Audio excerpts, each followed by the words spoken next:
The President's decision is not a political victory. It's a victory for families. We know well that this decision is not a permanent solution. It is a first step. If we had it our way, President Obama would be signing a comprehensive immigration bill into law instead of an executive action. But we can't sit idly by, waiting for Republicans to act while homes are being broken up all across this nation. We waited 511 days. All the House would have to do is take up the bill, and it would pass. It would pass overwhelmingly. Virtually every Democrat would vote for it, and many Republicans vote for it. It would pass. Republicans keep saying, give us more time, give us more time. 511 days is enough time.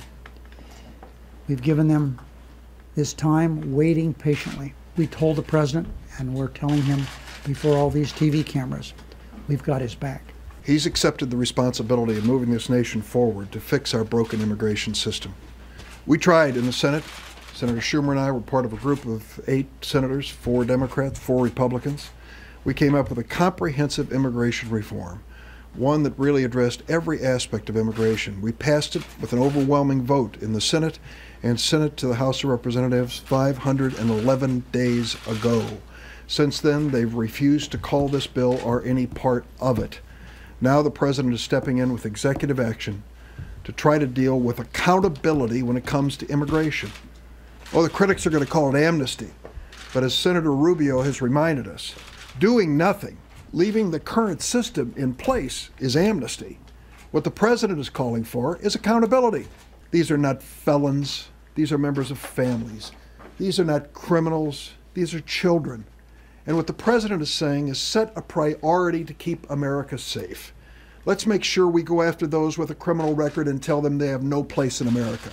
Let's make sure we go after repeat offenders and tell them they have no place in America. But when it comes to families with citizens in the household, if they've been here at least 5 years, we give them a chance to come out of the shadows, play by the rules, and be held accountable.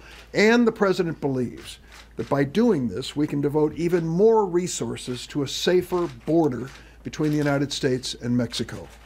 That is a good outcome for America. The Republicans who are criticizing the President for this executive action ignore the fact that 11 previous presidents have done exactly the same thing, using their executive authority to address the issues of immigration.